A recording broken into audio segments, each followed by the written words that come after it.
है रामपुर गांव की, जहां के मर्द महिलाओं को हमेशा नीचा दिखाने की कोशिश में रहते। अरे अभी तक खाना नहीं आया, क्या मुझे एक और शादी करने की जरूरत है? नहीं जी नहीं, ऐसा मत करना, वरना मैं कहाँ जाऊंगी। खाना लेकर मैं अभी आई जी। गांव की पंचायत में भी फैसले हमेशा औरतों के खिलाफ ही रहते। मैं जो फैसला सुनाता हूँ वो भगवान की आज्ञा होती है। इस लड़के ने अपने मन से शादी करके अच्छा नहीं किया। लड़के को घर भेज दो और इसकी शादी इसकी जाति की किसी लड़के से करवा दो। लेकिन ये लड़की, इसे तो गांव के बाहर निकाल दो। नहीं नहीं जमींदार साहब, ये क्या बोल रहे हैं? ऐसा नहीं हो सकता। मेरी बेटी मासूम है, इसे अच्छे बुरे की समझ नहीं है। अरे कहाँ जाएगी ये बेचारी? कहाँ जाएगी? इतनी चिंता है तो पूरे परिवार का गांव निकाला कर देते हैं।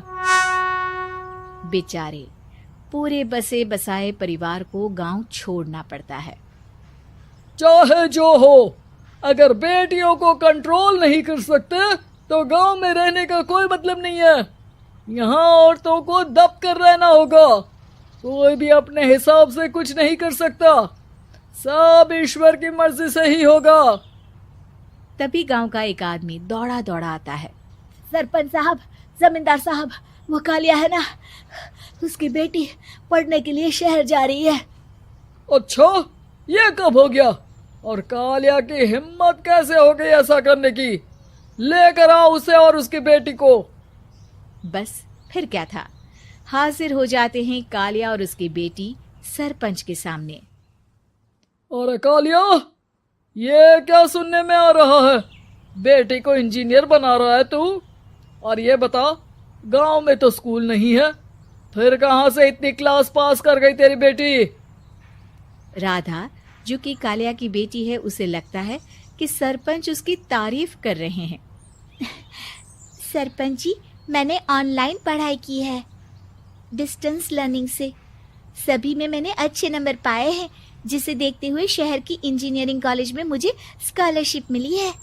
वाह जी वाह, क्या होती है ये? पहले तो ये बताओ, फिर आगे की बात करते हैं। पूरा गांव राधा की बात सुन रहा था और राधा बोलती जा रही थी। तो ऐसे मैं फ्री में एक अच्छी शिक्षा लेकर गांव में जो कुछ परेशानियां हैं, जैसे बिजली, पानी और इंटरनेट जैसी समस्याओं के लिए काम करूंगी। मैं गांव को शहर से जोड़ने के लिए पुल का निर्माण करवाने का प्रस्ताव रखूंगी।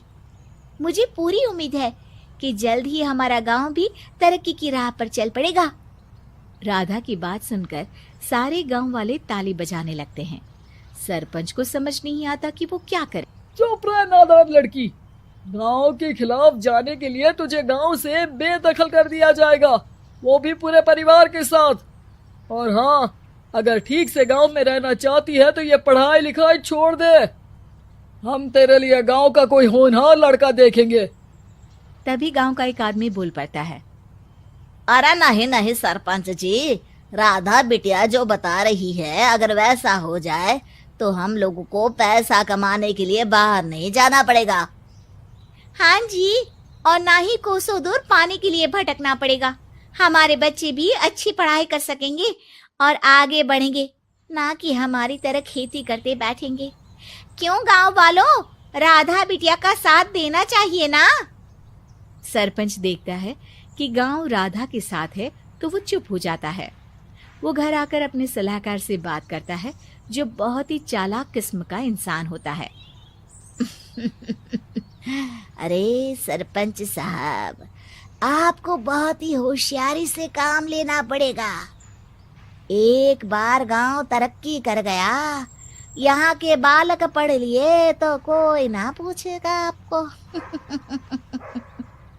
और फिर ये जो बेटा और बेटी है ना आपके, इनको भी आम लोगों की तरह ही जीवन जीना होगा।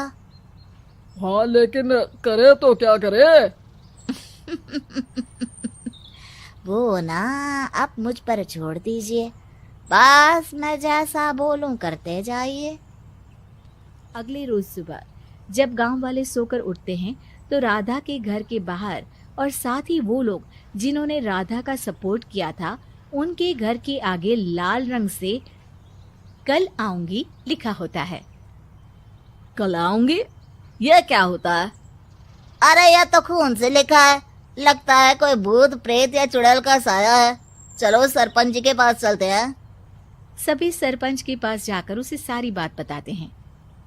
अरे ये तो बड़ी मुश्किल की बात है।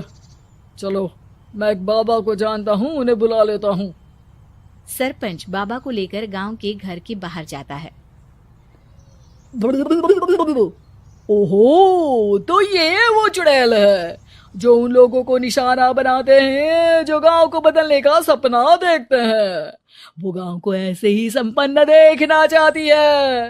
वो नहीं चाहती कि कोई बाहरी यहाँ का कायाकल्प करे। क्या तुम लोगों में से किसी ने गांव को बदलने की सोच रखी है?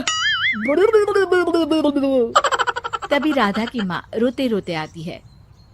मेरी राधा घर से गायब हो गई है। अरे कोई तो बचाओ, मेरी बच्ची कहाँ गई?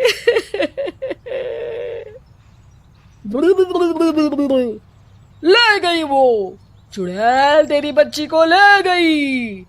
अब वो उसे श्रापित करके छोड़ेगी, उस पर चुड़ैल का साया हो जाएगा। तभी बुरी सी हालत में राधा भी वहां आ जाती है। उसके बाल चुड़ैल की तरह फैले होते हैं और कपड़ों में खून लगा होता है। सभी राधा को देखकर डर जाते हैं। माँ, पता नहीं मुझे कौन उठा कर ले गया था। अरे दूर दूर हो जा चुड़ैल, अब हम लोग इस गांव में नहीं रुकेंगे। अरे कैसे बातें कर रहे हैं आप? कल तो आप मेरे भरोसे गांव का हुलिया बदलने, अपने बच्चों को पढ़ाने और तरक्की उन्नति की बात कर रहे थे, तो आज क्या हो गया आपको? ये फिर तुम लोगों को बहकाएगी। ये चुड़ैल गांव में आ चुकी है, ऐसे ही ये तुम्हारे घर के बच्चों को भी ले जाएगी। गांव वाले राधा को गांव से बाहर निकाल देते हैं। उसके माँ बाप रोते रहते हैं, लेकिन गांव वाले नहीं मानते। मैं भी अपनी बहन के साथ गांव के बाहर रहूंगा, लेकिन वो पढ़ाई नहीं छोड़ेगी।